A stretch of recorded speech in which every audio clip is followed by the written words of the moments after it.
Halo teman dekat ceritaku, saya Carla Tahir akan bercerita tentang lika-liku sosok seorang selebriti. Ceritaku cerita inspiratif tanpa gosip. Yang gue teriak, ini apa segala macem. Jadi nyak sama babe gue tuh dari bawah cuman bisik. Ini anak kayaknya nggak dapet pekerjaan dari lulus STM, pasti gila nih. Iya nona, makannya duren. Pergi ke Gandul ya none ke rumah rojak.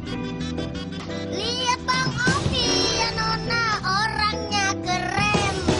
Lihat si Adul tampangnya ke jambu rujak. Tidak hanya Paraden yang identik dengan kumisnya, komedian Opi Kumis juga identik dengan hal serupa. Bahkan ia sampai menyematkan kata kumis sebagai nama punggungnya. Di usia yang tidak lagi muda, parasnya masih sering menghiasi layar kaca. Tapi bagaimana sesungguhnya Opi Kumis melewatkan masa kecil? Benarkah ia tumbuh dalam segala keterbatasan? Apa pula yang mengantarkannya hingga bisa terjun ke dunia hiburan tanah air? Berikut ceritanya.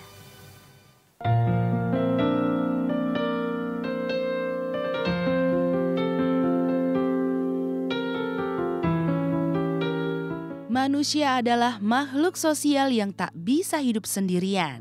Begitu pula Opi Kumis yang tumbuh dalam denyut lingkungan yang memberi pengaruh besar dalam hidupnya.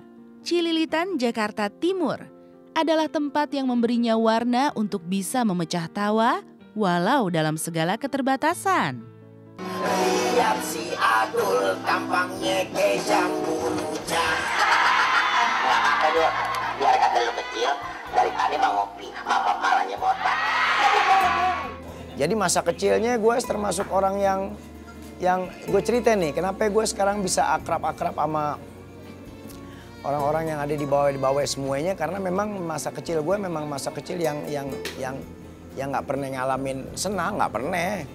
Jadi sebenarnya pengalaman ngelawak ini hidup sendiri dari kampung sendiri ya. Kampung gue kan sendiri kan di daerah Cililitan, namanya Rawasepat itu termasuk kampung yang memang di situ. Kenapa sampai saat ini gue masih tetap nggak mau pindah walaupun rumah gue tuh setiap 4 tahun sekali kena banjir. Tapi tetap gue nggak mau pindah karena memang itu kampung yang bisa jadiin gue bisa jadi ngelawak dari kampung gue sendiri. Makanya gue paling sayang tuh sama kampung gue daerah Cililitan, biar sampai kapan juga nggak bakal gue tinggal. Walaupun rumah gue 4 tahun sekali tetap kelelep gitu. Jadi enak punya saudara ikan sapu-sapu kan lumayan. Bibirmu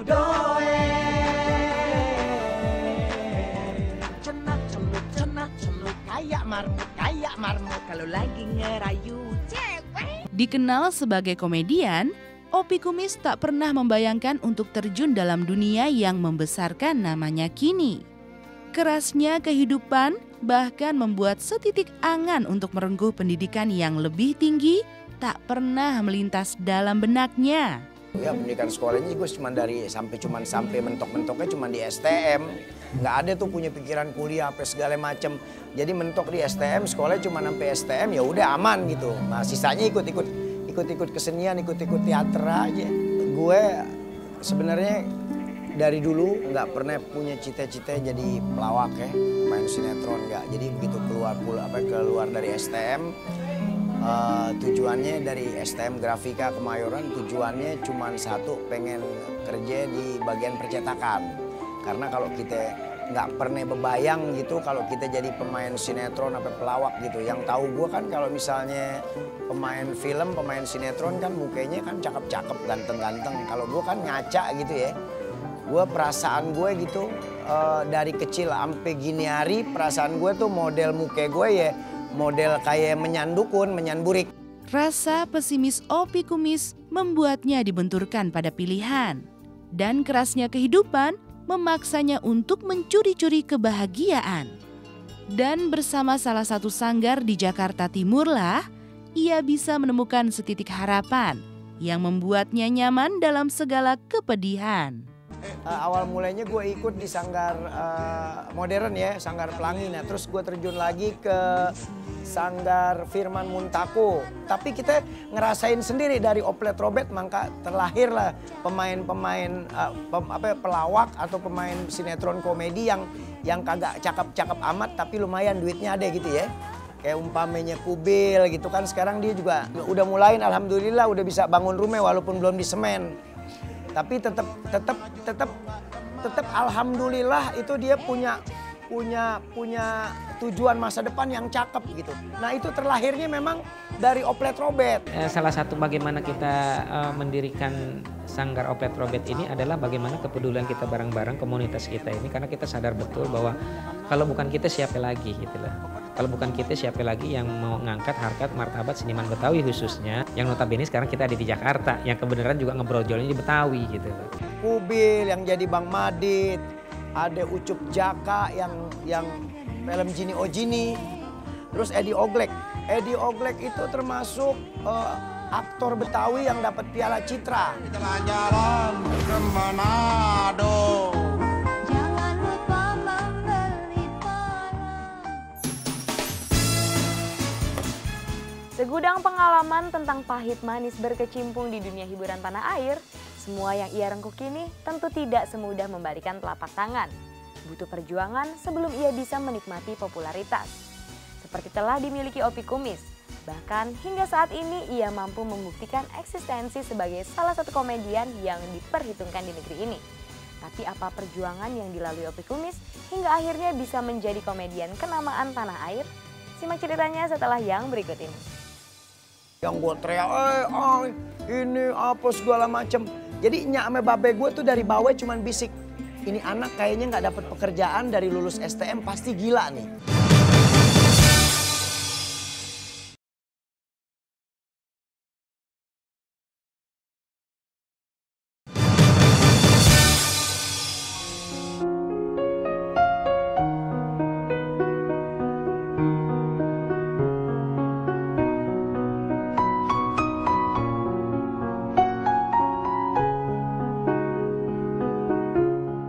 Perjuangan menjadi salah satu gambaran yang terpampang dalam hidup Opi Kumis.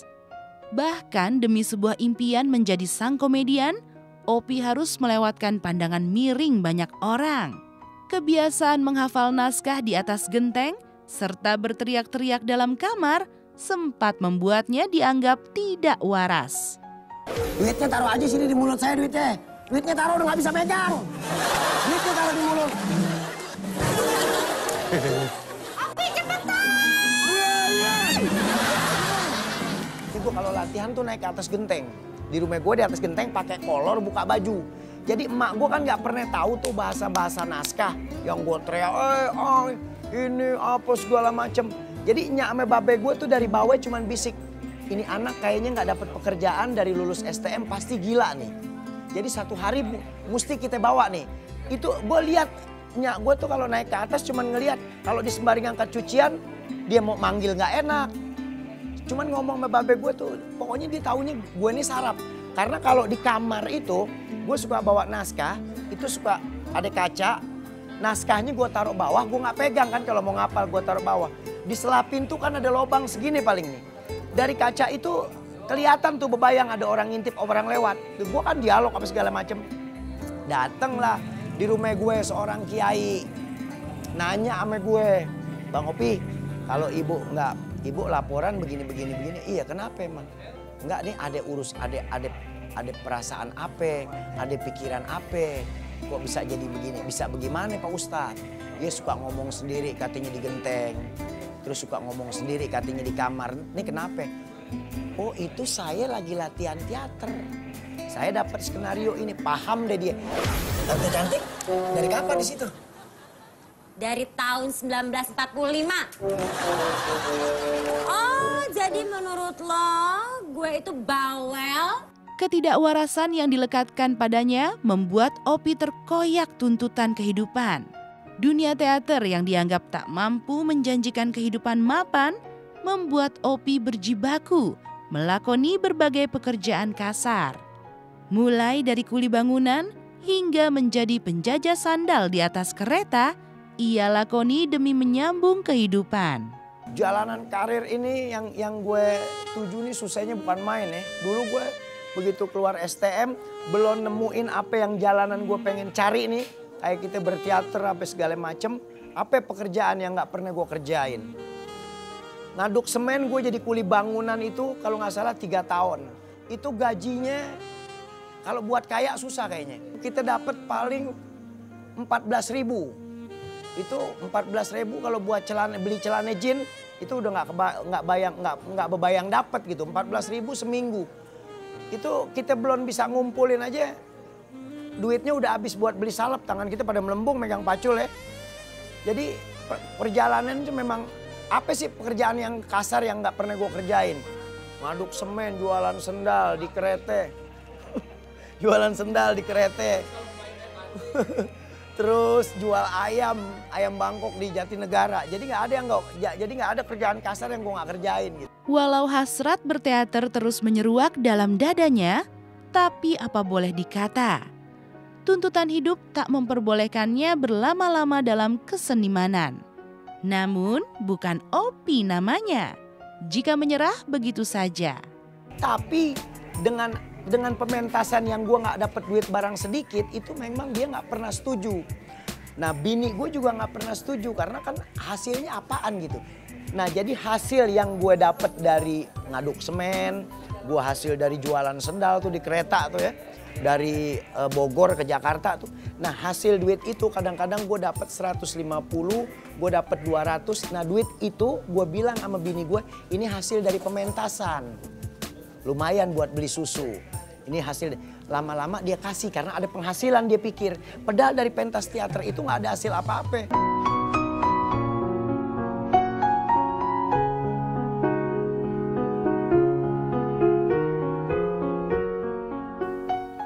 Di balik derai tawa di layar kaca, Opi Kumis juga pernah diterjang riak kehidupan.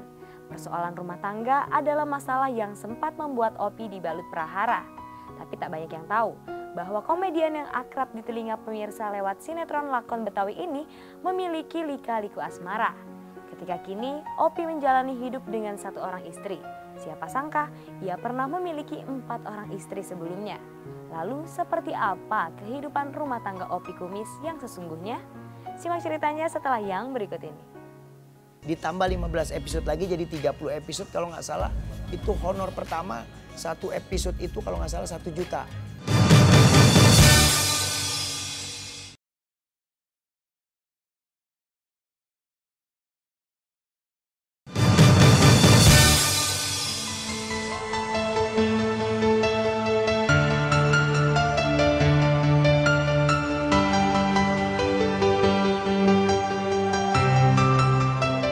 Senang berkesenian, Opi harus berpenghasilan.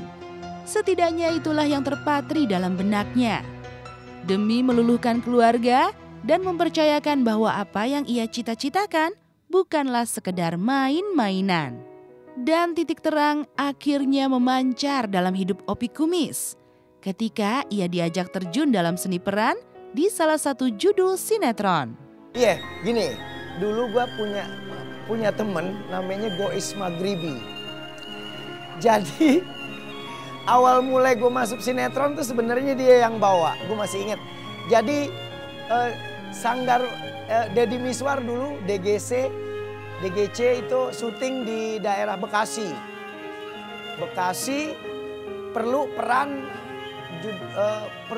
dukun tahun 95-an kali ya. Nah gue di casting untuk jadi dukun di situ. Di casting dari dukun, jadi nggak bicara honor, bicara yang penting gue bisa main sinetron, nih pikiran gue nih. Tapi begitu di casting, alhamdulillah mungkin apa dilihat bagus, apa bagaimana bisa main. Nah berkelanjutan itu awalnya dari situ. Rasa cinta terhadap seni peran mengantarkan Opi sebagai komedian. Dari panggung teater, Opi mampu membuktikan bahwa rasa cintanya bukanlah sekedar angan tanpa hasil. Ini jugalah yang secara perlahan ia paparkan dalam kehidupan rumah tangganya. Kalau dulu pentas itu di satu taman kesenian itu dulu pentas itu kalau kita berangkat dari jam 8 malam itu kita pentas sampai jam 1 malam itu honor kita paling 40.000. Itu buat ongkos sama ngerokok sama makan habis nggak ada sisanya. Bini nggak kebagian di rumah itu. Padahal dari pentas teater itu nggak ada hasil apa-apa selain cuman kesenangan aja ya, nggak ada hasil apa-apa. Makanya dikasih nih duit 200.000 buat bini gue baru-baru dikasih. Nah pada waktu film pertama dulu Opera Sabun Colek itu, gue tuh nggak pernah nego yang namanya honor ya. Jadi begitu ini mau nggak main 40 episode, pada waktu itu bersyukurnya gue main sama bintang-bintang top. Dewi Yul, Dewian, Poni Suteja, Ida Kusuma almarhumah, terus sama Nani Wijaya. Nah bersyukurnya gue ketolongan tuh main sama bintang-bintang hebat dan gue nggak pernah nego. Lambat laun, Opi mulai bisa menginjakan kaki secara pasti dalam dunia peran. Begitu pula soal rumah tangga. Sang istri dan keluarga mulai percaya bahwa cita-cita Opi juga bisa menghasilkan.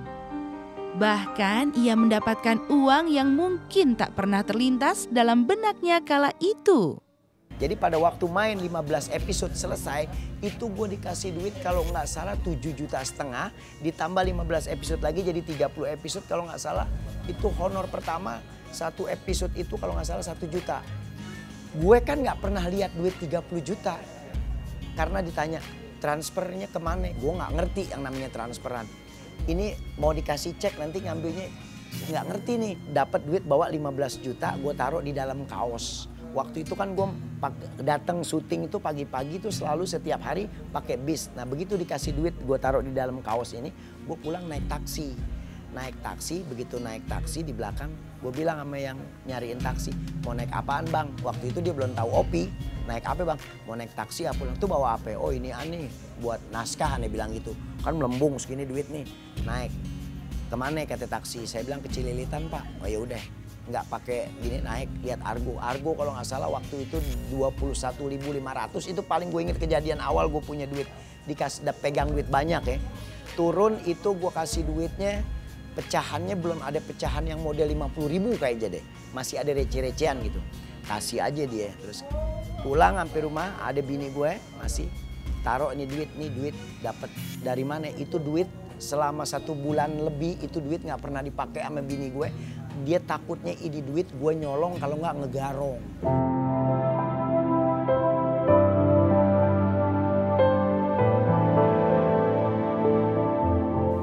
Di ujung permasalahan selalu terbuka jalan untuk kebahagiaan. Keyakinan inilah yang akhirnya mengantarkan Opi Kumis mampu terus mengepakkan sayap di jagat hiburan.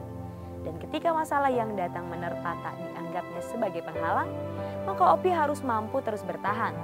Lantas, adakah sebuah harapan yang masih belum kesampaian hingga sekarang? Simak ceritanya setelah yang berikut ini.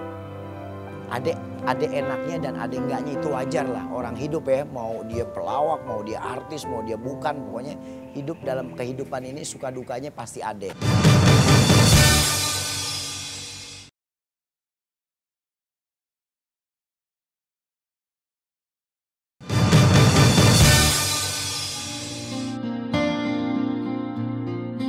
Selalu ada titik pencapaian di saat perjuangan itu ditantang tanpa kenal putus asa. Dari tidak pernah membayangkan sama sekali, Opi akhirnya menemui keberhasilan. Di usianya yang telah lebih dari setengah abad, Opi Kumis mampu membuktikan bahwa dirinya masih menjadi salah satu komedian yang berjaya. Minum kopi ya nona, makannya duren. Pergi ke Gandul ya none ke rumah rojak. Lihat Bang Opi ya nona, orangnya keren. Lihat si Adul tampangnya ke jambu rujak. Ini dunia yang sekarang gue injek nih, dunia yang nggak pernah gue bayangin gitu.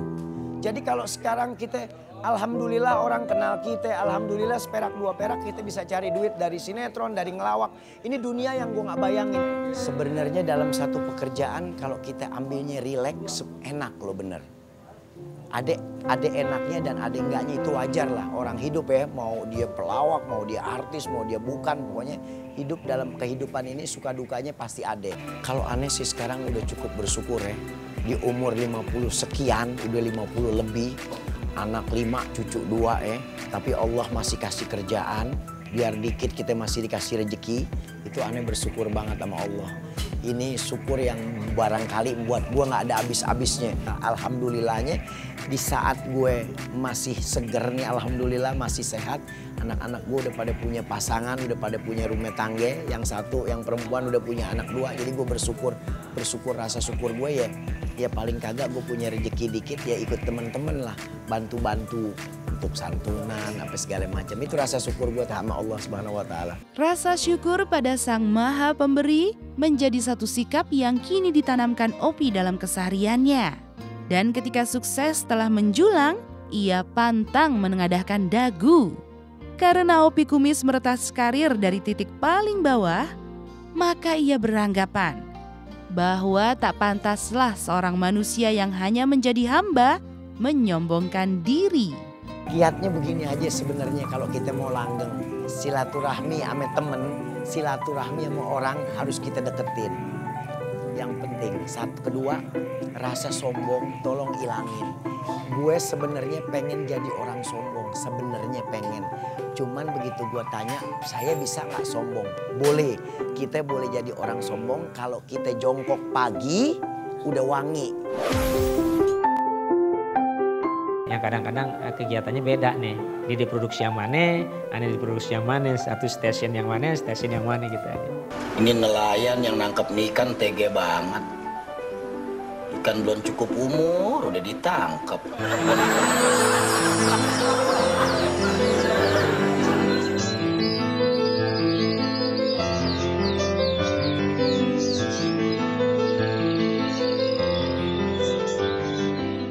Sikap rendah hati yang terajut indah dengan tali silaturahmi yang terus ia tuju. Tidak hanya dengan sesama manusia, Opi pun masih menggantungkan impian untuk menjejak tanah suci Mekah bersama keluarga tercinta. Sebuah impian nan mulia dari sang komedian yang berjuang dari kerasnya kehidupan. Cita-cita gue banyak buat orang tua. Pertama yang saat ini gue lagi pikirin, dia nih pengen banget pergi haji, ya. Tapi bukan gue nggak kesampean, cuman ada gue kan termasuk orang yang semuanya di pundak gue nih. Semuanya di pundak gue nih saat ini ya, ada apa segala macam. Ada yang memang belum kesampean ya, dia mesti berangkat haji. Tapi insya Allah gue punya niat tahun-tahun ini deh. Kalau kita sih ngalah deh, yang penting emak aja dulu gitu. Insya Allah berangkat. Kalau yang saya tahu cuman bilang masak air. Cuman itu aja sih yang saya tahu, yang saya sering lihat. Ya lebih kreatif aja sih dalam niatnya, slogan-slogan yang baru mungkin, acara televisi yang baru. Ya orangnya lucu, kocak, orangnya belak-belakan, namanya kan dia Betawi ya. Iya ya, jeblak aja kalau ngomong deh. Ya terus sering banyol sama teman-temannya gitu. Ketika satu cobaan berhasil dilalui, maka di sanalah kita menempa diri untuk menjadi orang yang lebih kuat lagi. Semoga cerita dari kehidupan selebriti tadi membawa inspirasi bagi kehidupan Anda. Sampai jumpa di ceritaku berikutnya. Dadah! Kau telat minum susu. Aku tahu apa kamu? Memberi dulu romamu, mungkin di belakang. Bibirmu doer, bibirmu doer. Cenut kayak badut kalau lagi ngerayu cewek. Bibirmu doer, bibirmu doer.